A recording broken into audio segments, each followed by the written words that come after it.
So I had made a video the other day that never finished because I couldn't figure out something, where I pretty much drew some new cards and then talked about all the materials you need and stuff in order to do it, and then how I designed the cards for the real, for like for doing them like real rather than digitally. And I wanted to find some of my old drawings in order to just draw this stuff, have some ideas, and I couldn't find them. So when I made the video, I was looking around to see if I could get them, and it was a whole day later until I figured out where they were, and they were literally right under me. They were like in a drawer right underneath me, and I checked every single space except for that one. So that was a little embarrassing.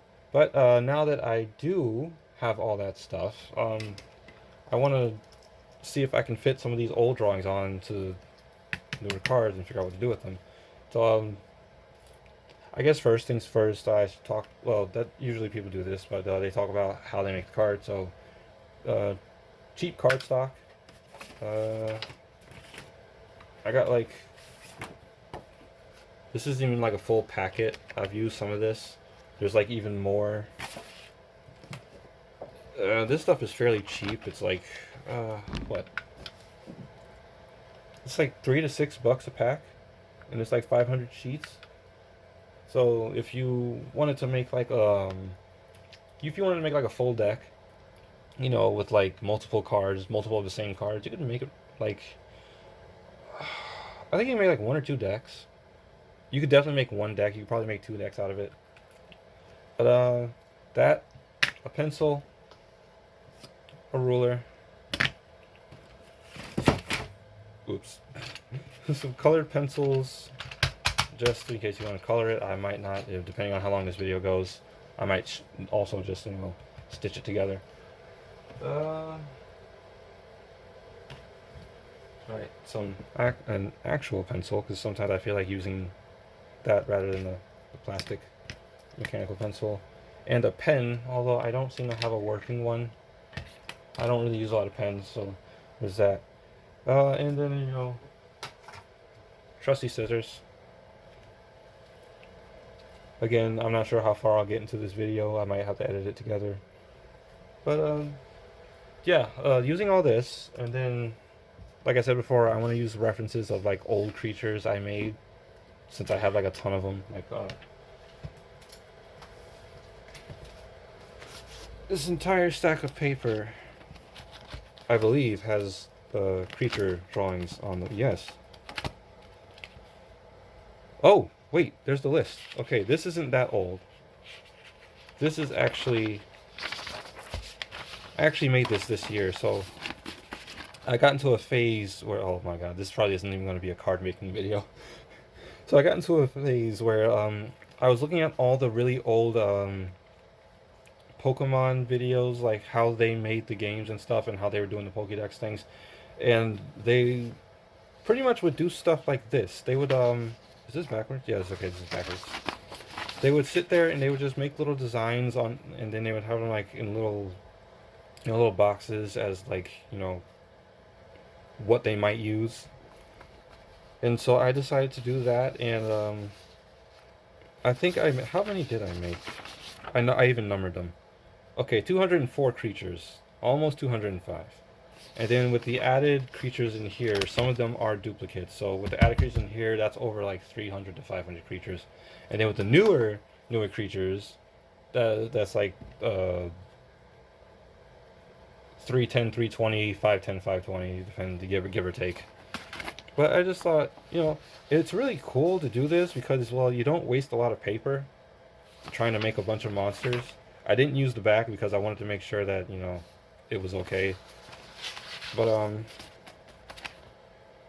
yeah, enough about that. If you want to know more about this, I can do something with it, but, yeah, enough about that.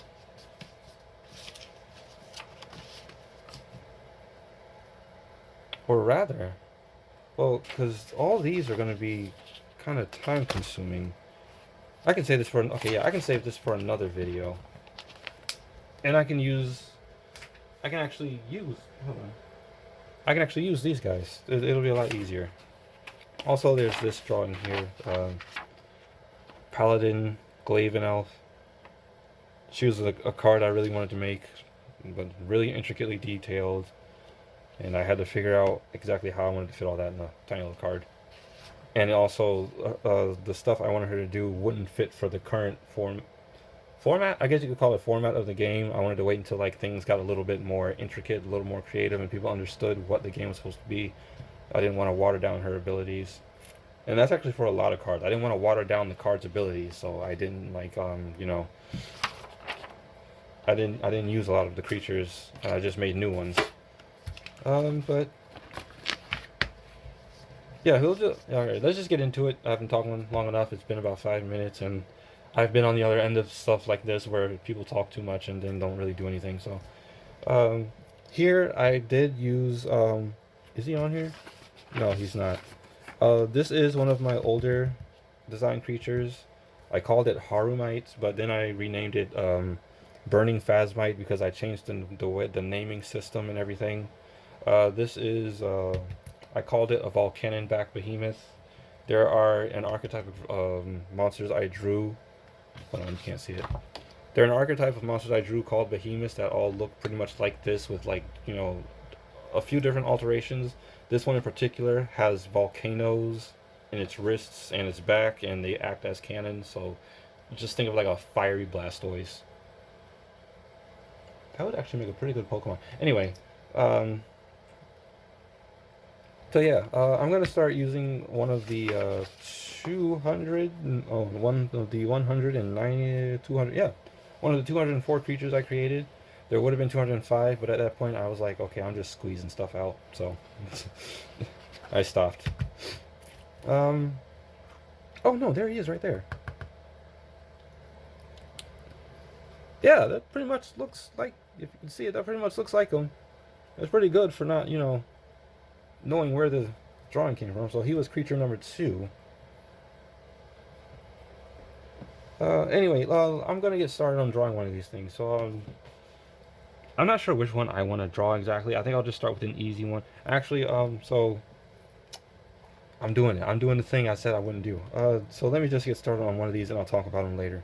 I think I will start with. I think I'll start with number 17.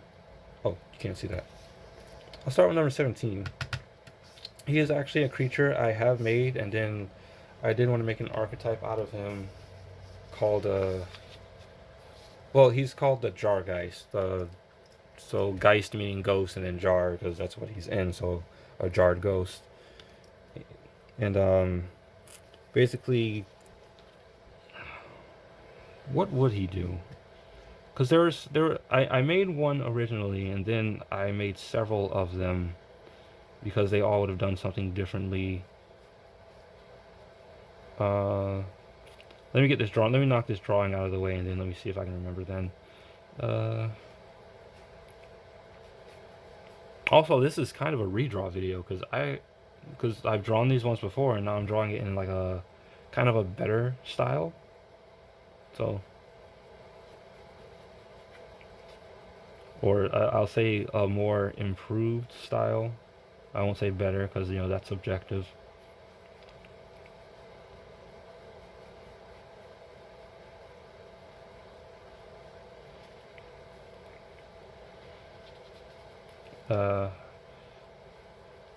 So I'm gonna try my best to kind of and keep talking throughout the video. I don't really know much to say.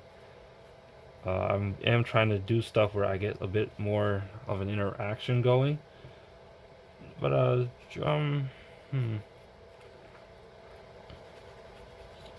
what can I say that I don't really know?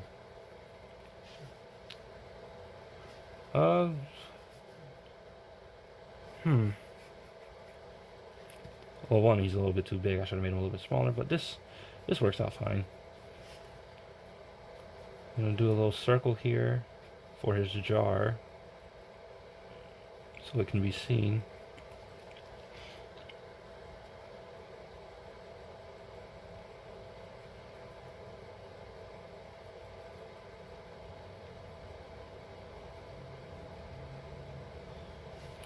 Well, I guess I could talk about his backstory. So basically, every creature I made has some form of backstory. Some of them aren't worked on that well, but for this one in particular, or for these types of creatures, a common thing is that ghosts, in order to stop them, they got to be captured, concealed, or dispersed, because you can't completely destroy them since they are made of energy and whatnot. And well, this particular ghost just got caught inside of a jar, and then the enchanted jar just it keeps him concealed. He's strapped to it, and what it does is the jar takes on the personality of the ghost, or does the ghost take on the personality of the jar? No, the jar takes on the personality of the ghost. So this ghost is like a playful, mischievous ghost, and what happens is that this jar appears on its face, and in doing so, you get this guy. He's strapped to the thing, but he still causes mischief and stuff. People will have the jar. They'll take it. They'll try to steal the jar. They'll try to just buy the jar, keep the jar. This jar gets around, or jars like these get around, and depending on which jar you get, it'll cause like mischief, happiness, anger, gluttony. This one is mischief. Uh, in terms of how he would work in effects, I don't know. But I don't think I'm going to focus on effects. I think I'll maybe do that for another video. I think what I'm going to do is I'm just going to draw the creatures I want to draw in here, and then just, talk about what they do later. So number 19, I've actually done. That's Shruti. And you see it, I don't think you've seen it, but I have created like an actual card of it in the laptop because it is a thing that's going to be in the game. Number 11 is actually also in the game. She is, what is her name? She is the Dragoness Mermaiden. So basically, she is like the queen of the mermaids. Number 20, I actually did. Okay, so I actually did make a card of number 20, but I didn't include him in the game. For some reason, I left him out. I don't think he worked well with the rest of this deck, because it would have been based on it was going to be based on mermaids and basic fish, and he's like a fish dragon. He's like a fish dragon kind of, not fusion, but like that's what he is. He's like a fish dragon, and I wanted to keep that for like something better. So yeah, let's do number 5. Ow, I just hit my arm. So number 5, okay, so number 5, I remember him, kind of. He would have been, kind of a contradiction, because when I thought about him, you can't see, hold on a second. When I thought about him, why can't I get down there? Hold on a second, I gotta adjust this. Okay, so when I thought about making this character, I don't know, I keep moving things as if that's going to make the vision better. When I thought about making number 5, I thought about calamari. I like fried calamari. I like fried octopus, fried squid. It's really good. And so I was like, well, make a squid, but they're always kind of water type or things like that. So I decided to make him fire instead. Which is why he has that like teardrop like thing in his eye, because he's really hot. He's always burning. He's not in pain. I wouldn't want to. I mean, he might be, but that's not. I don't want to like make a creature like that and then have him have a tear coming out of his eye all the time. That would be cruel. Can you see that? You can kind of see it. Okay, this is just like the light sketch portion. You'll see it in a minute. Okay. I'm trying to draw the important pieces. So when I draw, especially in smaller spaces, I try to draw the important pieces in first, because then I can just put the rest of the picture together. And it's interesting because I used to I don't know when I was told this, but I used to be told that you can't draw like that. Like you can't just, slap stuff together like a puzzle and then it just works. I was told that about drawing the human body, and so for the longest time I wouldn't draw people, or I couldn't draw people well, and I wouldn't do that because I was told not to by I would consider him an art professional. I don't remember who it was exactly, but this was when I was a child. And but then years later, when I became like a teenager, a teenager, young adult, I started. I didn't start looking at Marvel comics. I was always looking at Marvel comics, but then I started paying attention to who drew the comics, and there was a particular artist named Jack Kirby, who's like one of the most incredible guys ever. He could draw an entire comic in like a night, and then still do more. But basically, what he would do is that exact thing. He would just draw what he needed, and then just block it in, and it would look amazing. Wait, it needs to be a squiggly eye, and then it would look amazing. So from that point, I was like, well, man, that I've been lied to for years because I could easily just, slap stuff together, right? Just like this. I could easily just slap stuff together and draw it how I need to, and it definitely helps with keeping things in ratio. If I would have started with the hands first and maybe made the head a little smaller, that would have worked because now I had to squeeze everything in. But yeah, I was like, so I've been lied to, but yeah, I'm losing my voice. But basically, that's what I feel like. That's what art is. Like, it's a lot of there are rules that you have to follow, but then at the same time, a lot of the rules are subjective. So, you know, do what makes you comfortable, and as long as you get the results that you're looking for, I feel like it's fine. I'm not gonna harden these because I might want to do these in pen or whatever. Yeah, the camera's in the way, so I can't really like. But there he is, the little calamari guy. I don't know what to call him. Uh, it's 1724. So I might split these up into like several videos, but I might do like whole sitting. I do only have 36 minutes left though, so I might just do one more and then upload this, or break it down, upload it, or just upload it all at once. I'll upload it all at once first and see if people like it. You know what? No, I'll do it separately and see if people want to see this all at once or not. That way, it's easier on the computer as well, or the laptop. For the last one, because I'll only have like 10, 12 minutes. Um, I'll do an easy one. Oh right, this guy, I've already made an actual card to him. He'll be in a video Monday, or he would have been in a video. Depending on when this comes out, he either will be in a video Monday or he would have been in a video Monday. Um, let's make the. Let's use another page.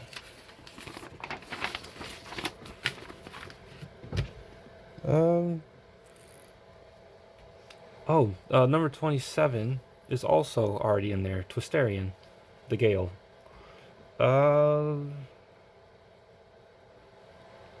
I'm not gonna do that one. I want to, but the ones that are blacked out are like really like rare detailed creatures. I want to make sure I get those right.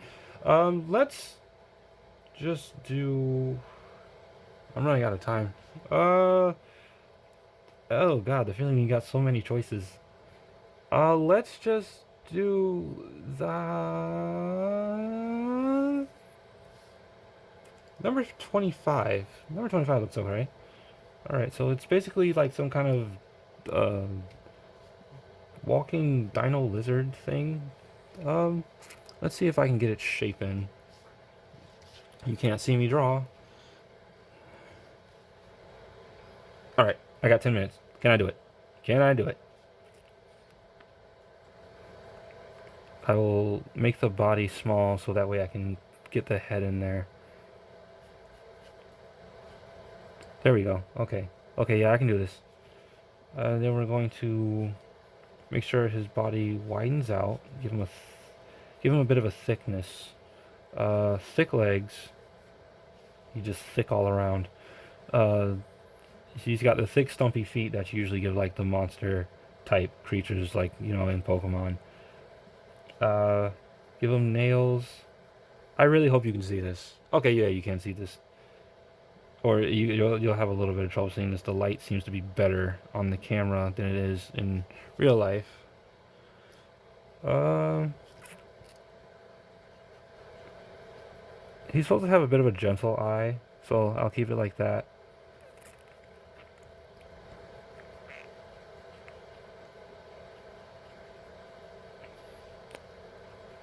You know, I wasn't really thinking of doing like more like IRL cards, but or in real life cards, but this actually is kind of nice.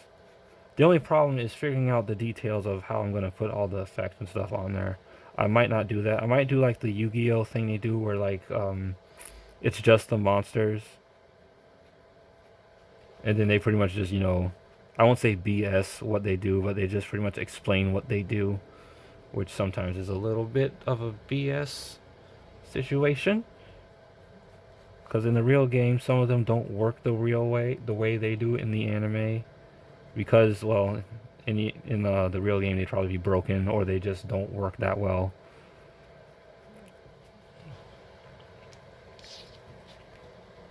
Yeah, yeah, I like that. It came out it came out pretty. There's no way to put them together. It came out pretty close. Like you could tell what it is. Um. So, yeah, that might do it for this one. I might edit again. I might edit it and you know, stitch it together so that it looks better. Cut some things out. You know what? No, I'm not gonna do that because I talked throughout this whole video. So, that's gonna be it for this one. Yeah, and I'll see you in the next one, where I finish out the sheet.